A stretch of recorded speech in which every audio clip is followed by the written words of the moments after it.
সম্পর্ক নিয়ে কিছু কথা বলবো আজকে।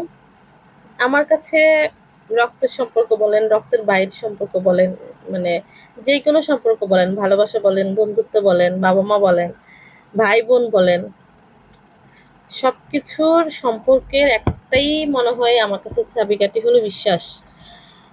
আর এই বিশ্বাসটা শব্দটা হচ্ছে অনেক ছোট, হ্যাঁ? কিন্তু এর মূল্যায়নটা কিন্তু অনেক বড়। এই বিশ্বাসটা না থাকলে কিন্তু সম্পর্ক তখন সেখানে আর থাকে না। তাই এই বিশ্বাসটা রাখার চেষ্টা করবেন। যারা সম্পর্কের মূল্য দিতে চান, তারা বিশ্বাসের মূল্য দিবেন আগে।